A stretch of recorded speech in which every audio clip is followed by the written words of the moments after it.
Anyway, welcome back to episode 4 of Shots on Target with your host, Brad Betts, where we take a look and analyze the goal market for the world of football for all the top matches of the day. Today is Thursday, August 29th.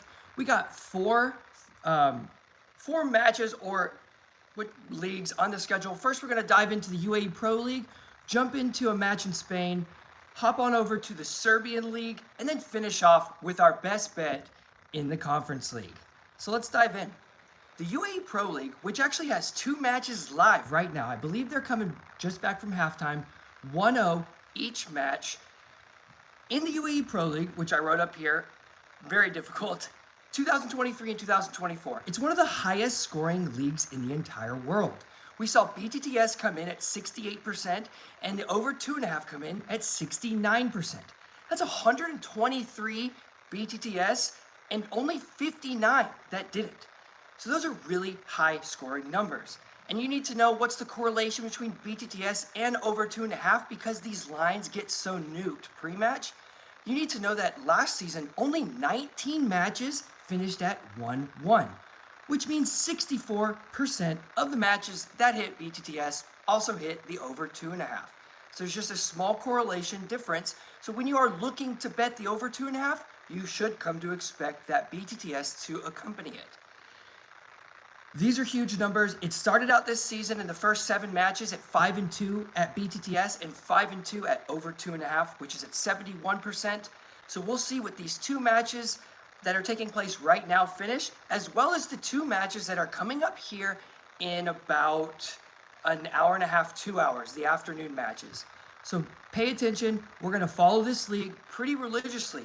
Make sure we're taking the right teams, but for now, we're just going to keep this on our horizon.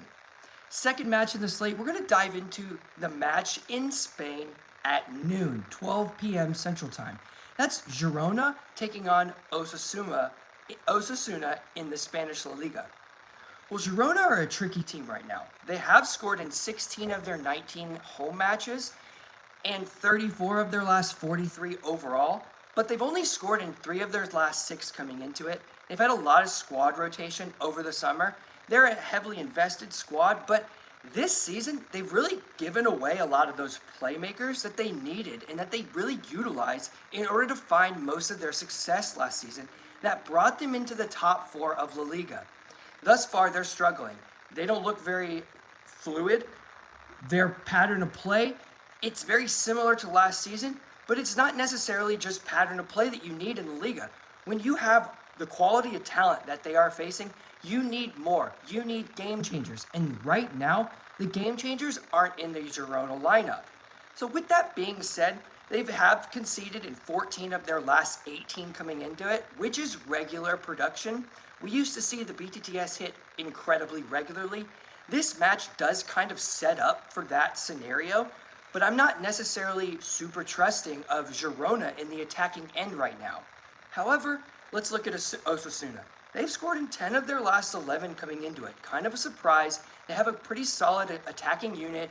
Budimir seems to really find balls in and around the box. He makes and creates a lot of havoc that should push Girona today. They should have a lot of chances to score. Will they score? I'm not necessarily sure. They have conceded also in 15 of their last 18 coming into it. Osasuna, they didn't concede last time out against Mallorca, who didn't really look all that great, to be quite honest. Spain's been very tricky this season.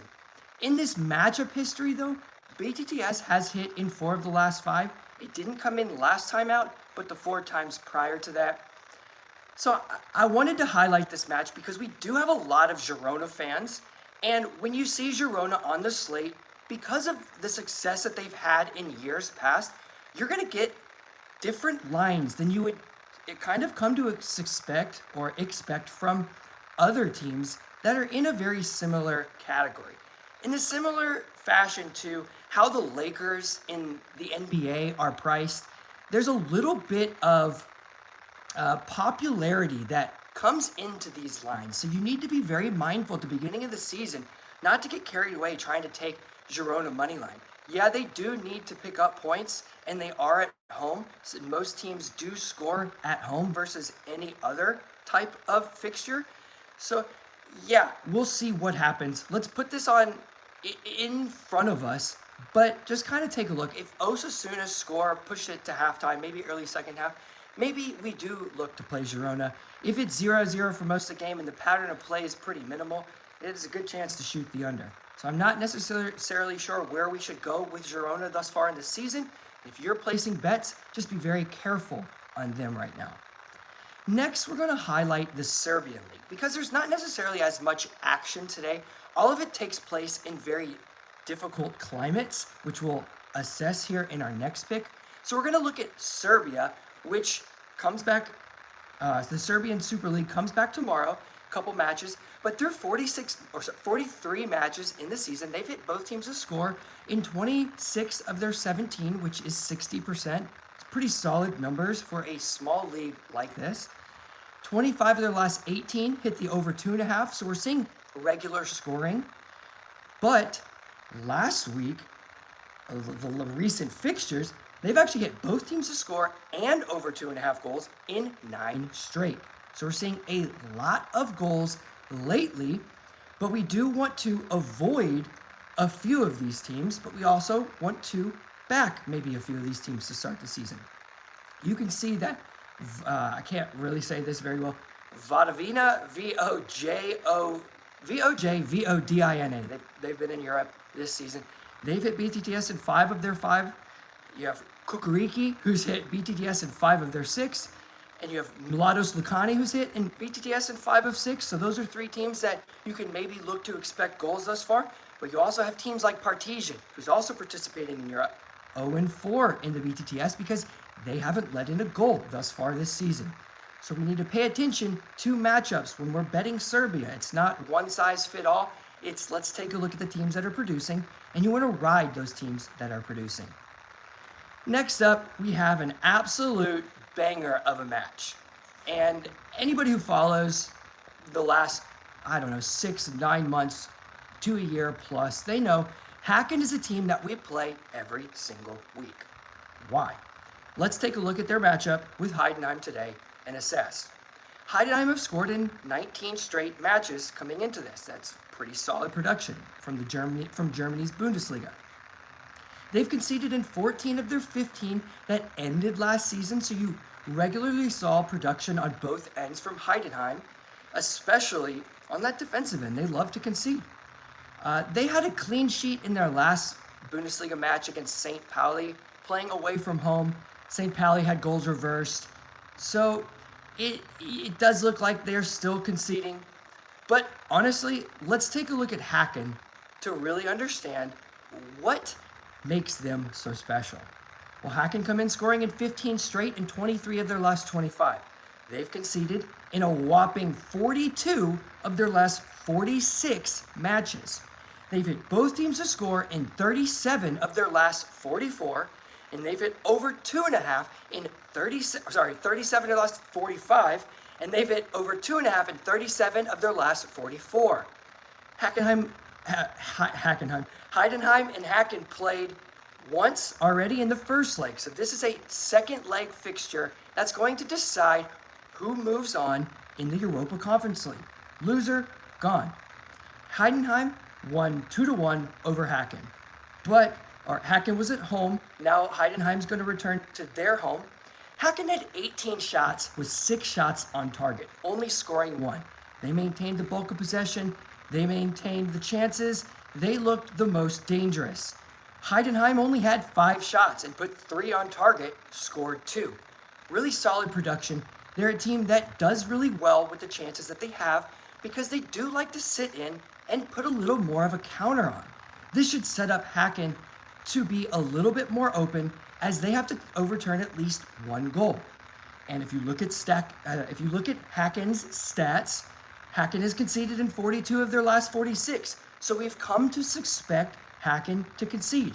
And if Häcken have to score and are scoring regularly, concede regularly, so they should concede. That should push it to 1-1. Well, the aggregate is going to keep it there at 3-2. So that will force Häcken to continue to push, which should open up the game for either another counterattack nick by Heidenheim or Häcken to put it back 2-1 to give them a chance to send this to overtime.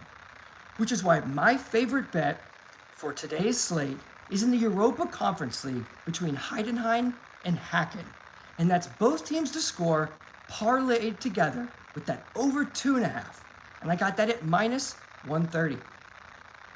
Very difficult slate today. We're going to keep it very minimal. We're going to highlight a few things and we're going to get out. We're going to get into the studying, get into our analytics for tomorrow and this weekend, as there's a lot more matchups and a lot more opportunities. We don't want to put our money in the baskets where there's too much variance. So let's look for these weekend fixtures to really push forward a little bit more. Thanks, Russell Johnson, Brad Morris, Gator fan, Chris Floyd. I appreciate you guys coming in today to support.